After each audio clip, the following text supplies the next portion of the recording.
Prabhupada ki jai. This is Shivani from Ashram Jania. Hare Krishna.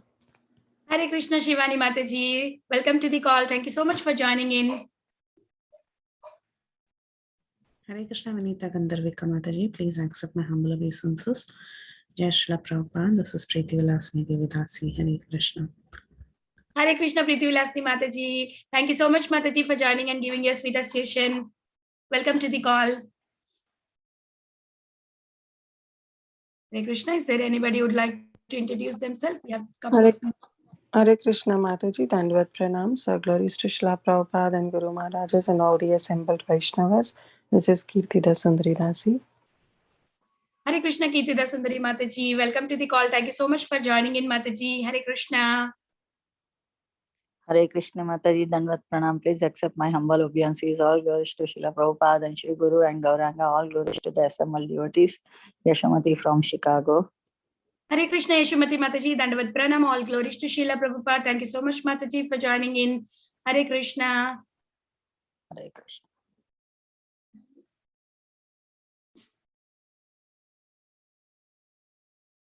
Hare Krishna, welcome to Bhakti Sangha Japa conference call. Today we are very fortunate to have His Grace Jayananda Gauranga Prabhu to enlighten us on the topic of Caitanya Bhagvata, Adi Khanda, chapter 2.96 and 97 verses. Hare Krishna Prabhuji, please accept my humble obeisances. All glories to Srila Prabhupada. Thank you so much, Prabhu, for your valuable time and association this morning. We are very fortunate to have you on the call. Please take over the call, Prabhu. Hare Krishna. Thank you, Mataji. Thank you for this invitation, and appreciate the opportunity to be here as part of the Vaishnavas this morning. Om Ajnana Timirandasya Jnananjana Shalakaya Chakshurun Meelitam Yena Tasmai Shri Gurave Namaha Shri Chaitanya Manobhishtam Sthapitam Yena Bhutale Swayam Rupa Kadamahim Tadati Swapadantikam Vandeyaham Shri Guru Shri Yuta Padakamalam Shri Gurun Vaishnavamscha Shri Rupam Sagrajatam Sahagana Raghunathanvitam Tam Sajivam Sadhvaitam Savadutam Parijana Sahitam Krishna Chaitanya Devam Shri Radha Krishna Pada Sahagana Lalita Shri Vishaka Vitamscha Namo Vishnu Padaya Krishna Prasthaya Bhutale Srimati Jaya Pataka Swanti Namini Nama Acharya Padaya Nitai Kripa Pradayani Gauragatha Damadai Nagaragram Tharini Namo Vishnu Padaya Krishna Prasthaya Bhutale Srimati Bhakti Vedanta Swamiti Namini Namaste Saraswati Devi Gauravani Pracharini Nirvishesha Shunyavadi Pashatya Adesha Tarini Jaya Shri Krishna Chaitanya Prabhu Nityananda Shri Dvaita Gadadhara Shivasadi Gaura Bhaktavinda Hare Krishna Krishna Krishna Hare Hare Hare Rama Rama Rama Hare Hare. So the verse for this morning is Sri Caitanya Bhagvata 2. Adi Khanda, chapter 2, verse 96 and 97.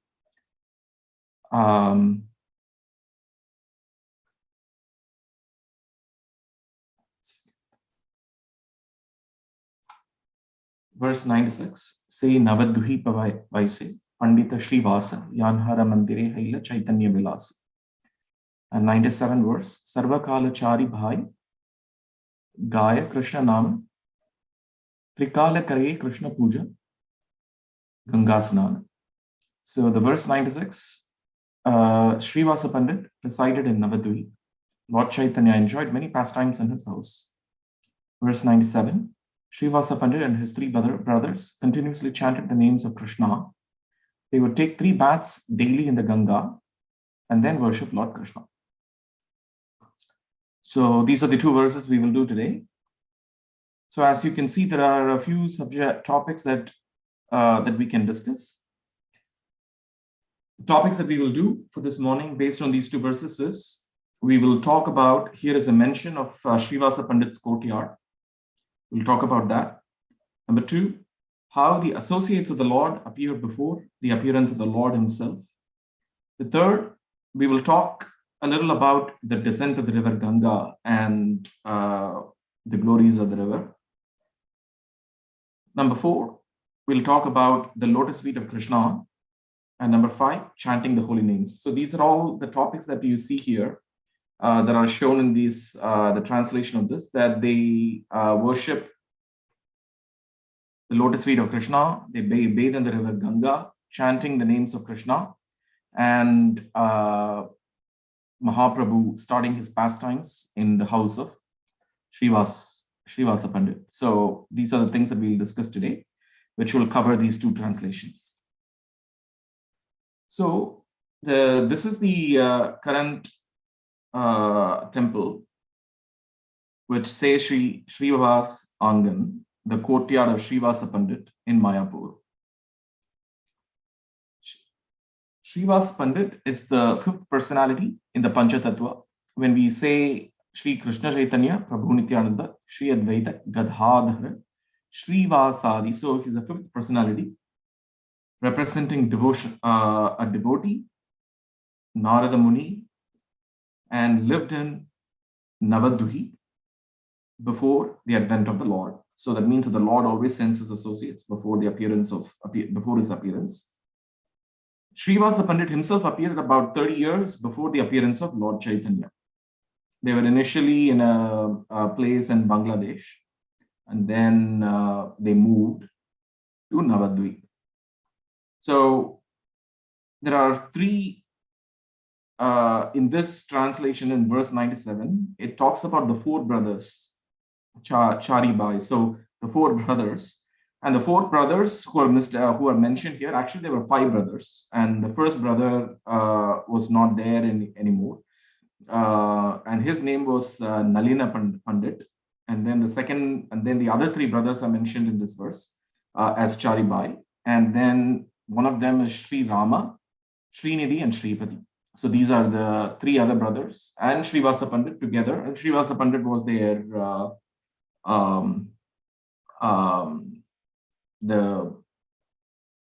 provided the guidance for the other three brothers.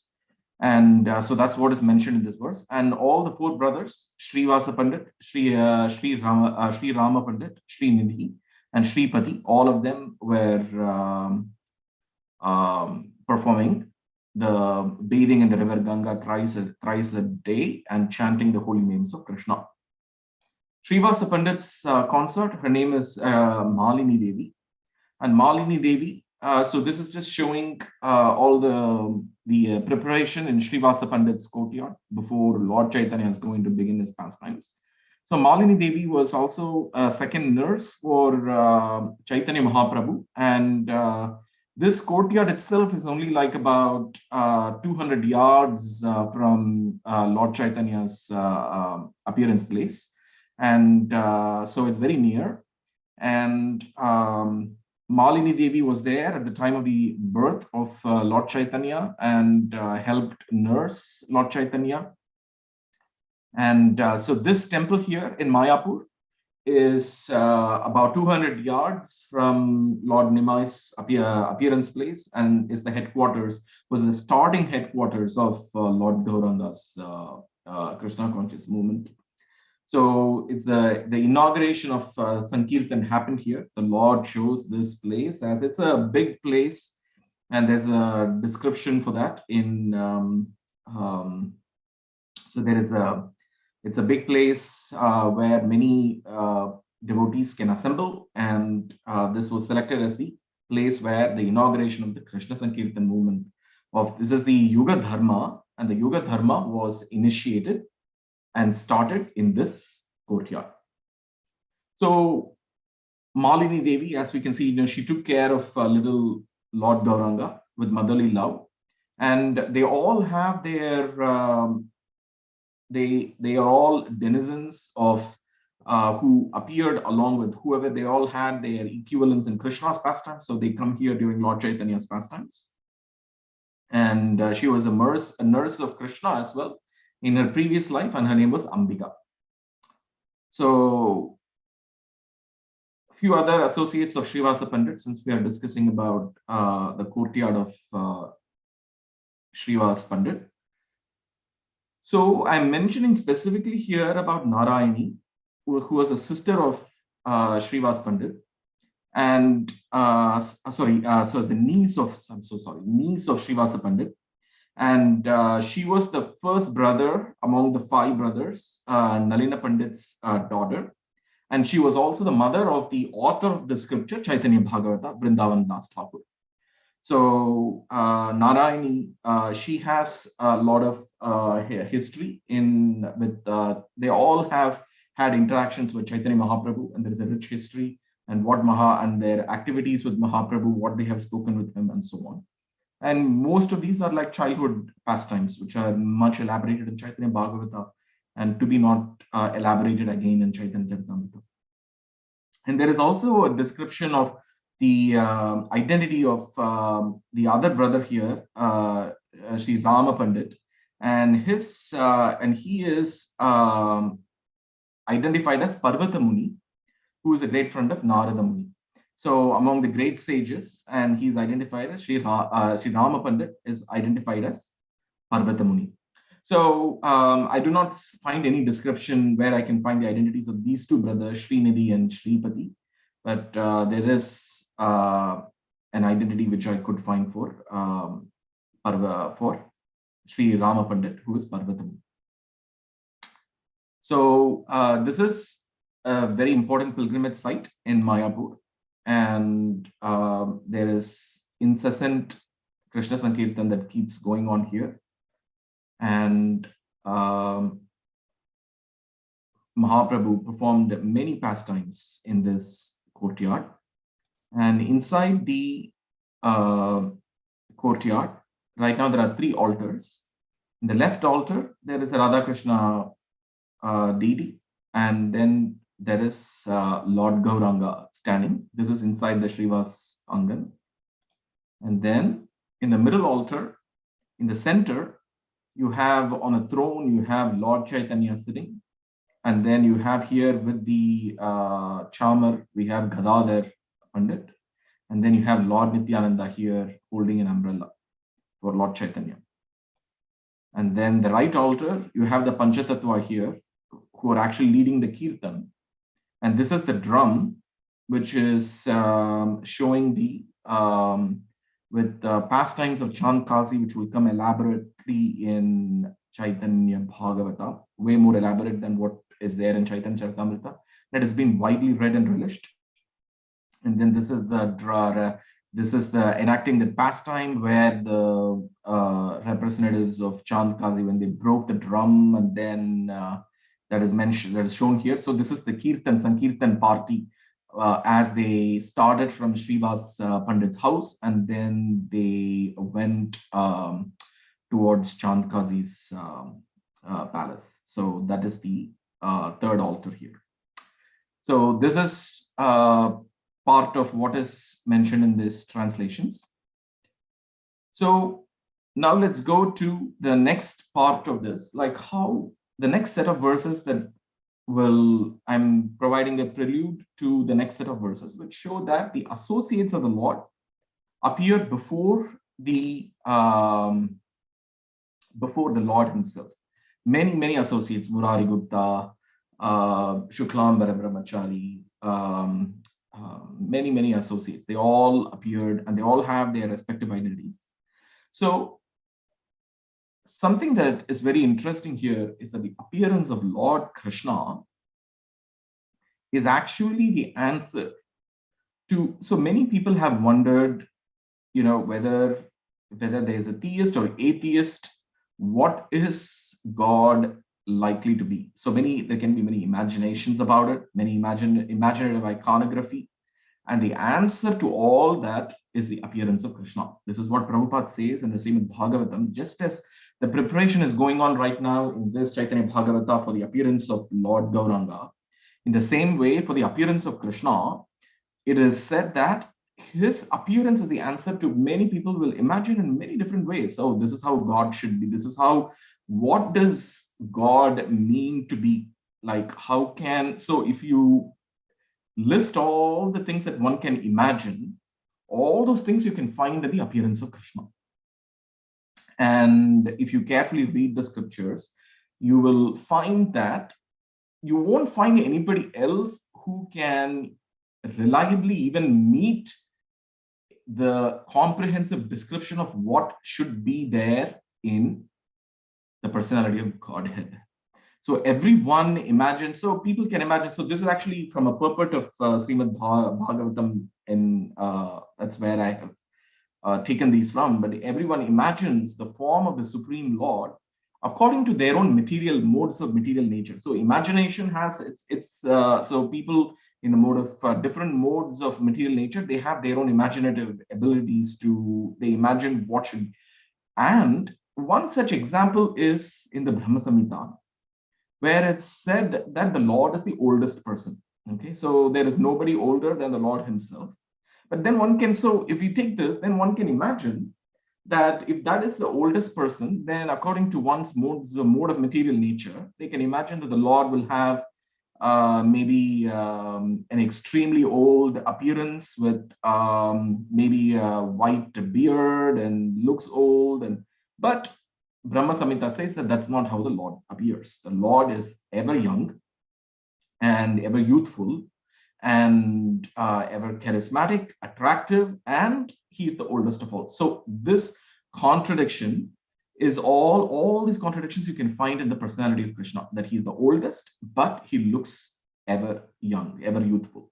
So in this way, before the appearance of Lord Chaitanya, same way before the appearance of Lord Krishna, many people from appear to assist in the mission of the Lord.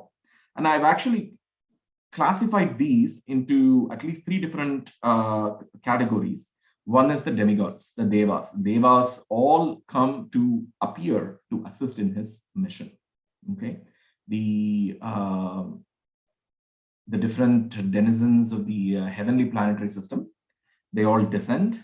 And in preparation, the same thing appeared even with Lord Rama when he appeared. The denizens of the heaven, they all took birth, some in the class of humans, some in the class of the monkeys, some in the class of the bears. In this way, they appeared in different categories at that time. When Krishna appeared, in the same way, they all appeared, the denizens of the heaven, the demigods, they all appeared in different positions to assist in the mission of the Lord.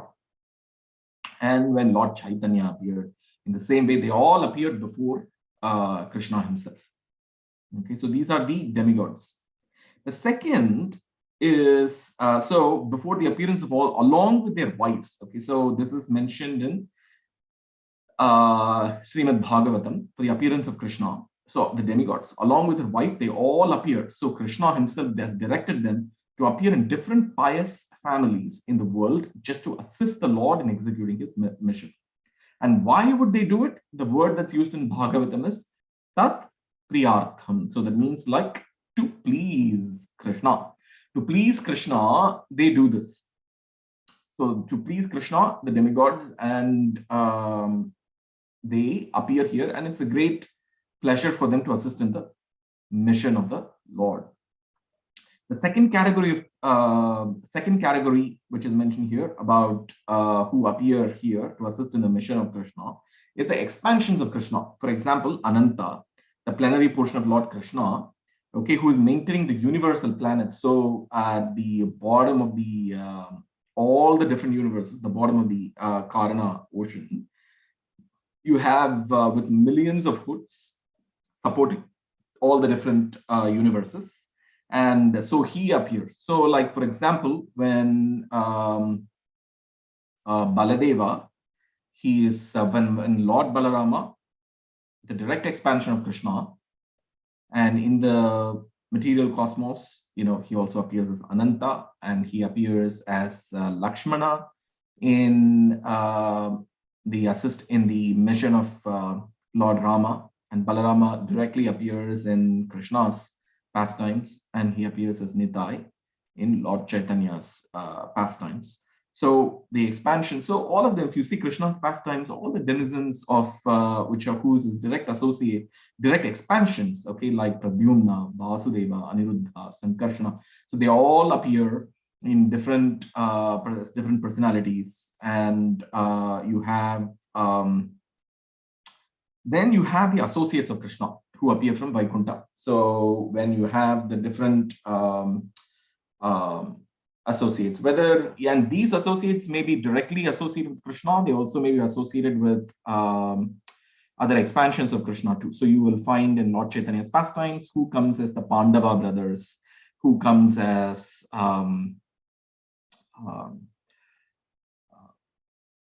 who is the other denizens, who comes as who Radharani descends, and all these. So you have the gopis, the names of the gopis who have descended, the associates, various associates of Krishna who descend. And then even from Lord Rama's pastimes, like Hanuman, when they descend into the pastimes of Lord Chaitanya. So in this way, the associates of the Lord, when I say Krishna's associates, it also means associates of Krishna's expansions as well. So the direct associates of Krishna as well as expansions, they also appear. So in this way, the stage is now being set for the appearance of Lord Chaitanya. And that is the summary of this slide. And these two verses here show that the stage is getting set for everybody. All these people have assembled and they are in different parts and they're all going to come together. They're all going to come together in Navadvip.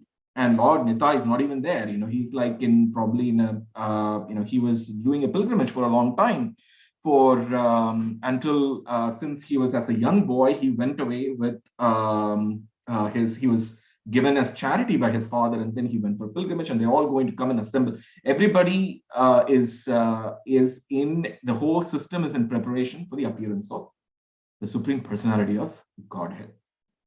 So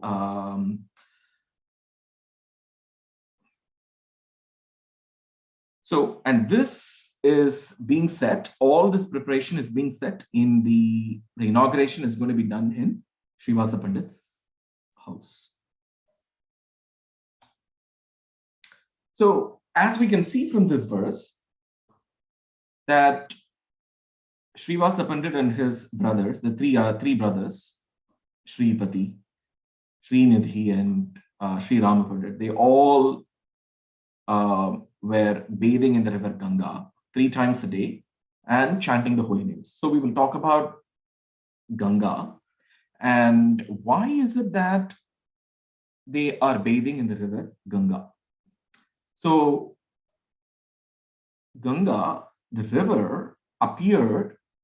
When is it the Ganga first appeared in this material universe? When Lord Vamana, as Trivikrama, he expanded with his universal expansion, where his with the second foot, with 1 foot he covered the Bhu Mandal, and then with the second foot he covered the space. And when he put his foot up at that time, his toe nails pierced through the material covering. And beyond this universal covering is the Viraja river. What is the Viraja river? So he asked, so if you can remember from the Srimad Bhagavatam, so King Bali, there was 3 steps of land that was asked for in charity by Lord Vamana. And with 2 steps, he covered all the planetary systems. And then with the 3rd one, he pierced the covering of the universe. The toes of his left foot covered the piercing of the universe. So beyond this is the Viraja river. What is Viraja river? That's the causal ocean. That's that is where all the universes are floating. It has many names. The one in English we just call it as the causal ocean, and so the Karana ocean or the Virajana. So Viraja ocean there, and beyond that is all the spiritual domain. So when he pierced it, so where is this causal ocean? Mahavishnu, called as Karanodakasai Vishnu, is lying there in that causal ocean from whom the universes emanate out. And all the universes are just floating in the Karana, in the Viraja ocean. So this causal ocean bathes the lotus feet of the Lord in who's lying in the causal ocean. So as this Virajanadi, since it's bathing the lotus feet of the Lord, and then that Virajanadi, when he pierced through this hole, the causal ocean, the water from the causal ocean, just a few drops of it leaks through this hole. A few drops of the causal ocean leaks through this hole and enters into this universe, and those few drops that are leaking from the causal ocean, from Virajanadi into the universe, is called as Ganga. So this river Ganga, okay, so it's pink. Bhagavatam describes this as pinkish in color because it is bathing the pinkish lotus feet of Krishna, Mahavishnu, who is lying in the causal ocean. Since it's coming directly, since it's directly coming from the feet of Lord Vishnu, it's the color is pinkish, and then the river descends into the material universe. Okay, so this is a beautiful pastime of Lord Vamana as Trivikrama, and help. And then this is how the river, the causal ocean, descends into this universe. So there is a few drops to the Virajanadi, so leak through this hole, and then after 1,000 millenniums, the river descends to the Dhruvaloka. So who's in the Dhruvaloka? There is another expansion of Vishnu who is lying there, of course, in the Milk Ocean and in the Dhruvaloka. So, and here the 7 sages are there, and Dhruva, who has no other desire than serving the Lord's lotus feet. So they cherish the river Ganga because the river Ganga has bathed lotus feet of Mahavishnu in the Karna ocean, and so and it took about 1,000 millennium for descent up to that location. Okay, because at the topmost you have the Lord Brahma, and then even below that there is the Dhruvaloka, the pole star. In English it's the pole star. So the pole star is where it took 1,000 millennium to reach the pole star. So then after that, there was no way for it to descend further to the abodes of the heavenly planetary system. So it specifically came through the moon and other heavenly planetary systems, of course. And this was done through spaceways of the demigods. And the Bhagavatam describes this as spaceways through celestial airplanes. The water was brought from the Dhruvaloka down to this. There was no way the river can come on its own. So through celestial airplanes it was brought. And then the river acquires different names. One is the river gets the name Bhagirathi because in the Ikshvaku dynasty, King Bhagirath brings the river down all the way, but he has the task of not only bringing down to the Bhumandala, but he has to take it all the way up to the Patala for his forefathers. Therefore, the river also has the name Jhanavi. Okay, and in this way, the river gets different names. And Lord, because of the force in which she descends, these drops of water also come on the head of Lord Shiva, and that is also described.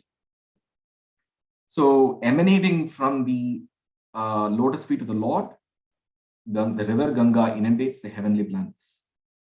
And after they inundate the heavenly planet, the river flows to the top of the Mount Meru.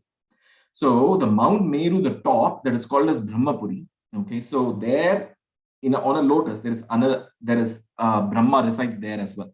Okay, so therefore it is called Brahmapuri. And this is on the top of Mount Meru. And which is like sort of an expanding cylindrical cone, okay, the river or the Mount Meru, and which is like in the center of the Bhumandala. Okay, that's where it pivots. That's where the Mount Meru is, and you can actually see a picture of Mount Meru in many in Shakta temples, as well as in many of the Shakta temples. You can actually see a picture of this material universe, more to do with the Devi Dhamma. So how Meru is situated at the center. And then from the top of the river, now the river splits into 4, okay, into 4 directions on the top of the Mount Meru. And one is known as Sita, Alakananda, Chakshu, and Bhadra. So, and they flow down to the salt ocean because that's the first covering, first layer outside Jambudvipa. if you all remember from the 5th canto of the Srimad Bhagavatam, so you have the first Dvipa. Okay, so Dvipa is something that absorbs the water. So it absorbs the water from its neighboring islands. So there are 7 islands. The first island is covered by the saltwater ocean. So that means all these 4 have to empty eventually into the saltwater ocean, either through the north, south, east, and the west. And the southmost is the Bharatavarsha, and there you have the southmost. That in turn is divided into 9 subdivisions called 9 khandas. There are 9 khandas there, and the lowermost is the Bharata Khanda, which is referring to the Earth globe. Okay, so and this is actually further described in what is called as the Bhugola Varna, which is in another scripture, which has some minor differences between the descriptions in the Srimad Bhagavatam, but that also describes about the structure of the Bhumandal and how all this is situated.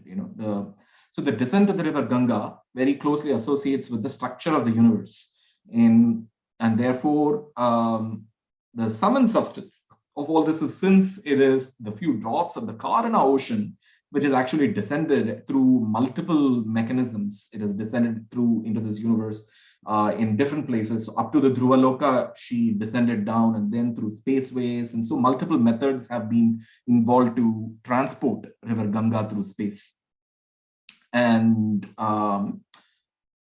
so since the river is actually bathed the lotus feet of Mahavishnu in the Karana ocean, Srivasa Pandit and others and his brothers, they bathed in the river Ganga. So this is just an explanation for the next part of this translation of this verse about bathing in river Ganga 3 times. So this river Ganga is meant for cleansing and mainly to so that one can remember about the Lord. So the last is about the lotus feet of Krishna. Why are we talking about the lotus feet of Krishna here? Because the river Ganga bathes the lotus feet of Krishna and then descends down. Lotus feet of Mahavishnu specifically, Mahavishnu, and then descends down. So this is something the pure devotees are always hankering for, is the lotus feet of Krishna. So we'll talk about the last 2 slides now, how different devotees have spoken about. I'm going to take only 4 examples here. One is Dhruva Maharaj, one is Lord Shiva. I'll take a few more examples, and what they all have said about the lotus feet of Krishna. So when Dhruva Maharaj, when he was doing in the forest with the instructions of Narada Muni, when he was doing the penance for a long time, he directly mentioned this to the Lord, that worshipping his lotus feet, the Lord's lotus feet, is actually better than becoming the king. Okay, this is the supreme goal. And the specific analogy with Dhruva Maharaj uses is that he wants to be like attached to the honey of the lotus feet, like he as bees, how they go attract and the honey. So in this way, he wanted to be always attached to the honey of the lotus feet of Krishna. And when is it that one can approach the lotus feet of Krishna? When one is devoid of all material desires. No material desires. So they are incompatible traits. Material desires and the service to the lotus feet of the Lord's feet are incompatible traits. Now let's take the next example, Lord Shiva. So this appears just before the Rudra Gita in the Srimad Bhagavatam in the 4th canto, and where and some of it he describes in the Rudra Gita itself. So he is actually describing there, Lord Shiva describes the lotus feet of Krishna as the cause of all auspicious things. Anything that we see here as auspicious in this world emanate from the lotus feet of Krishna. This lotus feet of Krishna is the reason why there is anything auspicious in all that exists, and the lotus feet themselves are the destroyer of all contamination. Okay, and it's not all the kind of, what is contamination? It's all the dirt that is accumulated in the mind over several births, immeasurable births, and this lotus feet can destroy that. So worshipping those pure, and by worshipping one can get purified. So Lord Shiva says that one should always meditate on Krishna's lotus feet. And who are good candidates who should worship Lord Krishna's lotus feet is those who want freedom from fear. If one wants freedom from fear, and all doubts will get vanquished. And these are all words from all these things are different words of Lord Shiva. That those who worship this lotus feet can just remove all the doubts that one have and the fears. Any fear, everything is vanquished by this lotus feet. So that means Lord Shiva says that one must attempt to see the lotus feet. That is the goal. The goal is to be able to see that lotus feet. And so that is why even when we see the deities, we always start with the lotus feet, which is a source of all auspiciousness. And then he goes further and says, Lord Shiva says that the effulgence from the nails of the lotus feet, okay, is what enlightens the devotees from within. So from within, that effulgence provides the knowledge, the enlightenment for spiritual progress. And that effulgence comes from the nails of Lord Krishna. And this is the next thing that is described by Lord Shiva. So there are two things that Lord Shiva is recommending. One is think always of the lotus feet of Krishna. And second is to take advice from the spiritual master. These two go hand in hand. One is think of the lotus feet of Krishna, and second is take the spiritual master's advice. So Lord Shiva, so here Prabhupada comments that he can always meditate even on the formless aspect of Krishna, but Lord Shiva actually wants to see his form. That is why he is now talking about the lotus feet of Krishna. That is, it is the form that he cherishes, not the formless aspect. The formless aspect is the Abheda aspect, which is not what Lord Shiva is cherishing. He is cherishing the form of Krishna, and that lotus feet is what Lord Shiva wants to meditate on. And specifically in the 5th canto of Srimad Bhagavatam, in the description of the universe, Lord Shiva, there is another set of prayers where Lord Shiva meditates on Lord Shankarshana. Okay, that is it's there. It comes in the description. Actually, it comes directly in the chapter of Descent of the River Ganga. Yeah, that's a good point. Descent of the River Ganga itself, it comes that he actually worships Shankarshana. That's the form Lord Shiva meditates on. The next set of example I want to take here is Lotus Feet of Krishna is the Kumaras. Okay, so the Kumaras, before they come to the sacrificial arena of King Prithu, and they are the chief guest, right? So the Kumaras, when they come, so they talk about the lotus feet in multiple ways, and one of that says is the service of the lotus feet. Okay, what it can do is it can overcome hard knotted desires of fruitive activities. So we said in the previous slide that how we cut off the desires, cutting off desires, material desires, okay, is very dovetailed with the worship of Krishna. Okay, and so what will help in also in cutting off the desires is the service to the lotus feet of Krishna. That will help remove the material desires as well. So, and we get protection from the doors. Okay, all the stagnant material desires, okay, they will become. So how does it happen when you constantly worship the lotus feet of Krishna?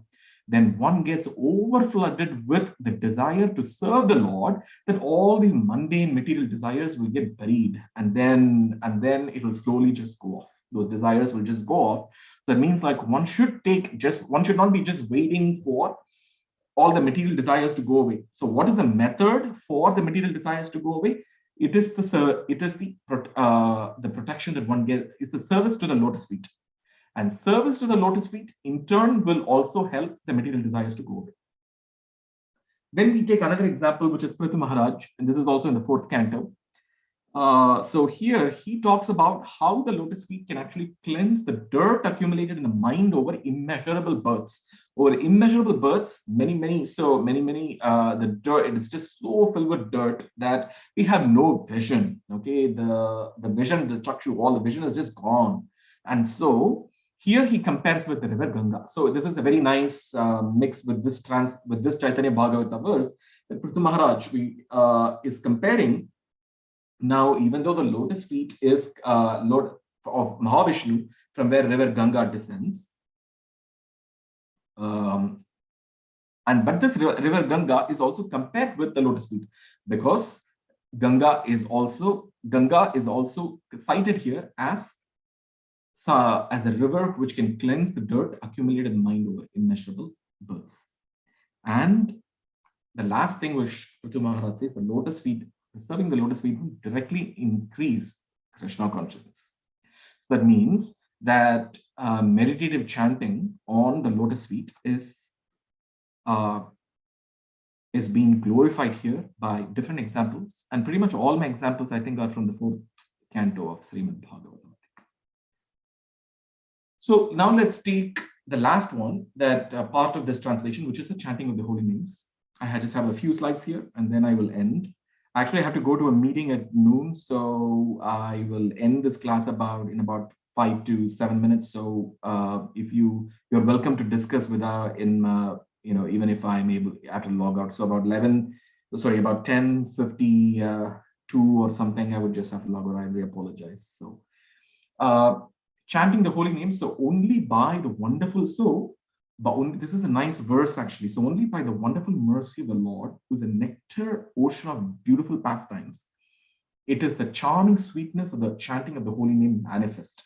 It does not appear by one's own effort. So that means, like, we can, even though we put the effort, what is the effort actually for?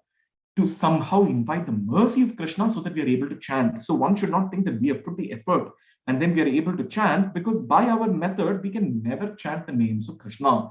By Krishna's own mercy, we are able to chant. So our effort is only to invite the causeless mercy of Krishna. So in fact, all the scriptures, they only talk about the names of Krishna. Vede, Ramayane, Chaiva, Purane, Bharate, Tatha, Adu Madhyecha, Antecha, Hari Sarvatra Giyate. So this is the Vedas, Ramayana, all the Puranas, Mahabharat. Okay, so everywhere, beginning, middle, and the end, it is the names of Krishna which is being sung. Hari Sarvatra Giyate. So throughout the where Krishna is being sung. So that means it is everywhere, all that is the chanting of the holy names. So all glories to, so this is the first verse of Shikshashtaka, which is introducing us to the Yuga Dharma.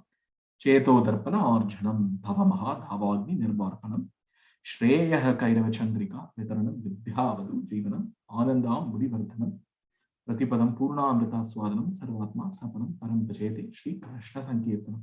Glory to Sri Krishna Sankirtana, which cleanses the heart of all dust accumulated for years and extinguishes the fire of conditioned life, of repeated birth and death. This Sankirtana movement is the prime benediction of the humanity at large, because it spreads the rays of the benediction moon. It is the life of all transcendental knowledge. It increases the ocean of transcendental bliss, and it enables us to fully taste the nectar for which we are always anxious. So,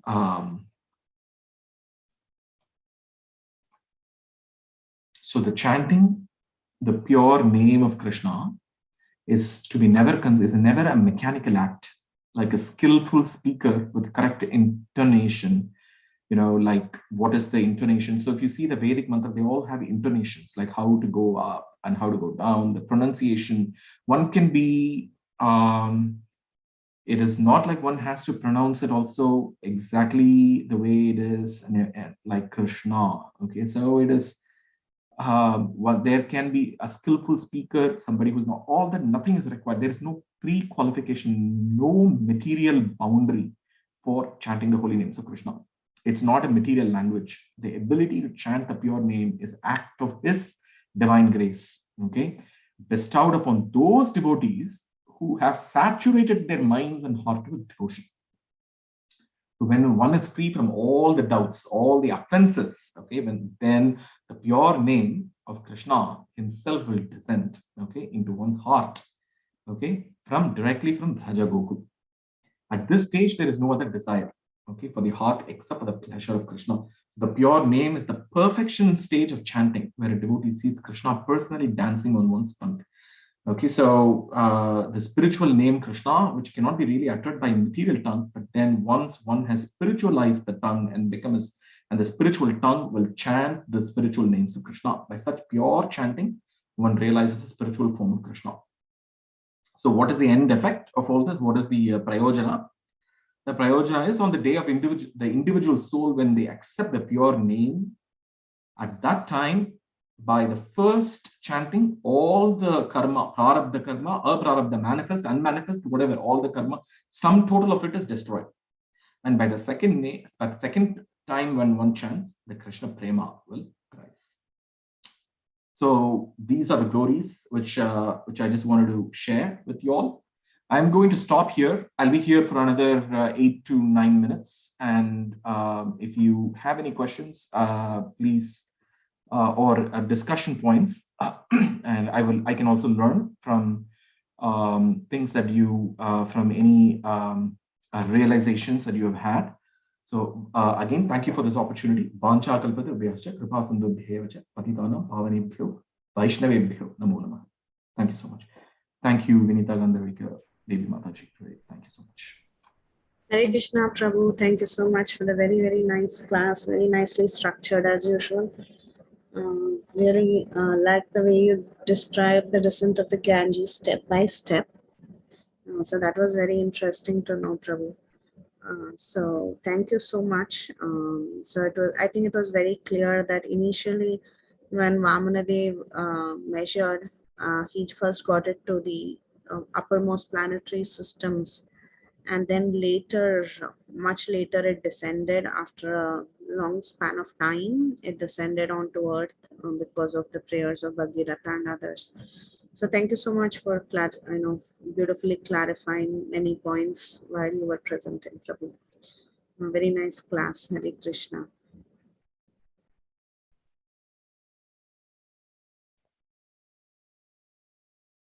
Hare Krishna, Prabhuji. Thank you so much, Prabhuji, for detailed explanation of these two verses, covering the glories of chanting, the Lotus fleet, and Ganges pastimes, and Srivas Thakur's house. It was so nice. All the pastimes were so nicely described.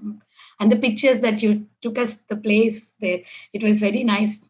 I felt like I went and I saw, you have described all the 3 altars and that mridanga, broken mridanga. Thank you so much, Prabhuji, for your time. Is there anybody having last minute question? Prabhuji has me. Hare Krishna, Prabhuji, Dandavat Pranam. Thank you, Prabhuji, for your wonderful class. Jai Gaur Nitai. Hare Krishna Prabhu. Yeah, I know that you spend so much time talking about or encouraging us to worship Krishna's lotus feet, but in spite of you spending so much time, this concept remains for me a little bit not a little bit, it remains pretty abstract still, because when I think of worshiping, I think of like worshiping a deity. You offer the deity so many paraphernalia like this, but to just worship Krishna's feet alone, I don't know if you could make it a little more concrete for me, especially or including when we say that when we look at the deity, we should begin at his feet. Does that mean that we just simply stare at his feet? Like this, if you could just make this whole concept a little more concrete for me, I'd appreciate it.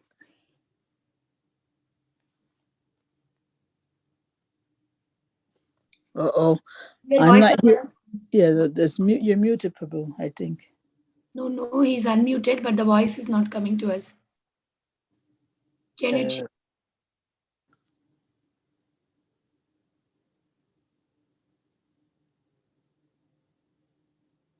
No, Prabhuji, it's not coming. You have to change the input for the microphone. Maybe it will help you.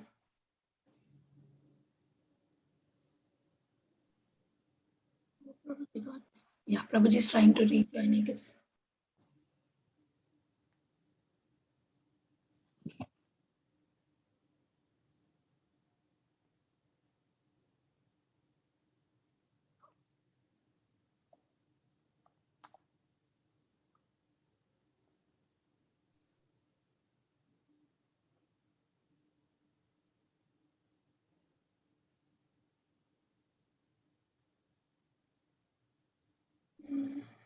We'll wait and see another 2 minutes if Prabhuji is able to join, because Prabhuji has meeting. He already mentioned us that he cannot be longer time today.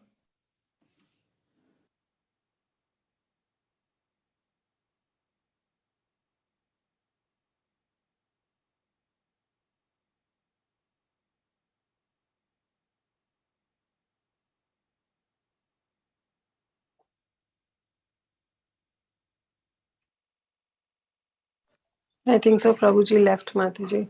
Okay, joined again. Yeah.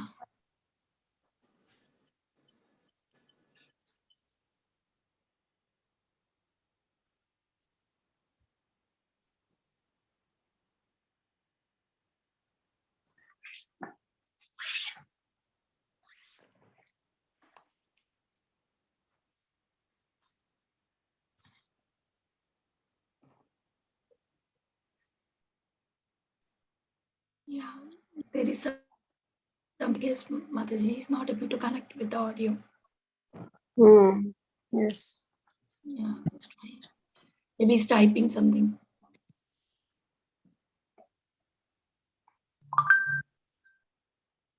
Mataji, Prabhuji gave a message.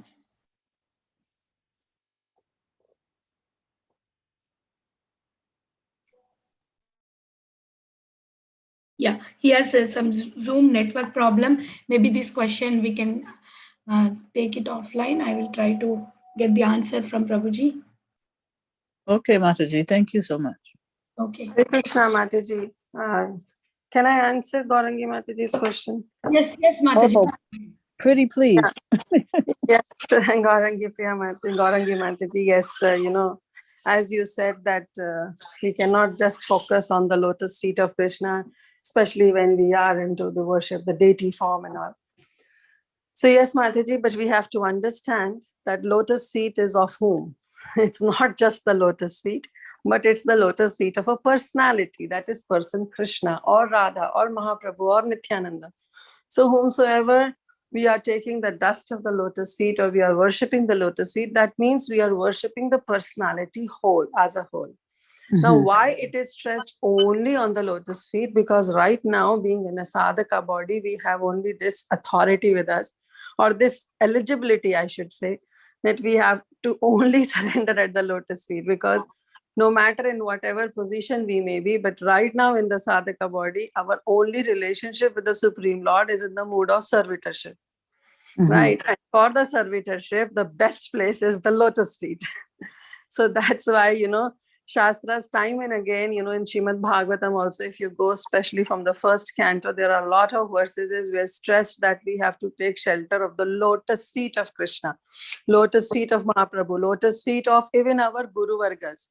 Even for the spiritual master, it is said that our position is only to sit at his lotus feet and take guidance and take instructions. But lotus feet, we have to understand, it's just not some weird lotus feet, only the lotus feet like we see Rahu and Ketu, one with the body, one without head. That's not the case with the personality. The lotus feet is of a person itself. So we have to, yes, eventually we have to establish that relationship with that personality, but start off with the worshipping of the lotus feet. That's what, even I have this question, sorry. So what I got, I just repeated like a parrot. Yeah, so like you said, Krishna is present in every part of his body, right? He's absolute. And Yes. so, like you said, right, the is not, feet doesn't mean to the exclusion of any other part of his body. It means even the feet means his whole body. So yes. since the feet refers to his whole body also, still, why this emphasis on the feet only? Is it simply like a matter, is it more like symbolic of an attitude of, why feet? Because the mercy comes from when we serve somebody, right? And service starts when we are humble down. So when we bow down to somebody, and that starts with feet. Whenever some Vaishnavas come, what do? We bow down, we pay dandavats, we pay our obeisances. So we are not paying obeisances to the head or to the belly. but we are paying obeisances directly on the lotus feet. That shows our humility, the humble position that we are in.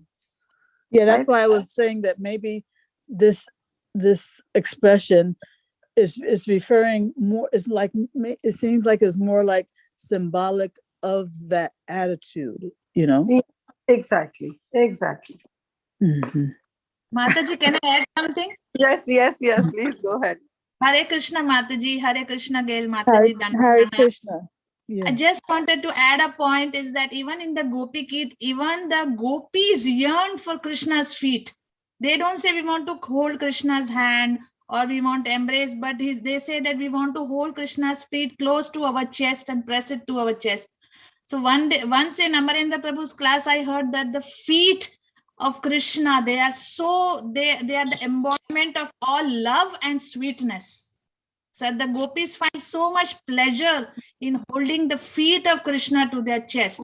So if the level of gopis, which is so high, even they desire Krishna's feet. So we are like just humble devotees. So this is just what I wanted to add from Mataji. Mm-hmm. Thank you. Yeah, I mean, that one, that's like more of a literal, seems like literal interpretation, you know? So it seems like, you know, for the gopis, they literally want to hold his feet.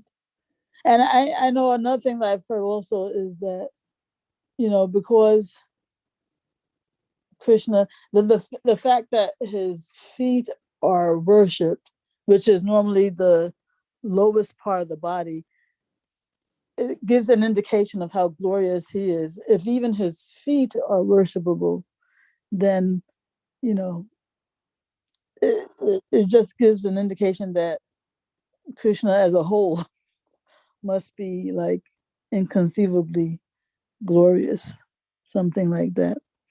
But yeah, I thank you all so much for trying to help clarify this issue for me. It was all helpful. Thank you so much. Thank you, Kitida Mataji and Parima Mataji, for helping Gaurangi Mataji to understand the glories of lotus feet and why we should meditate on the lotus feet. Thank you.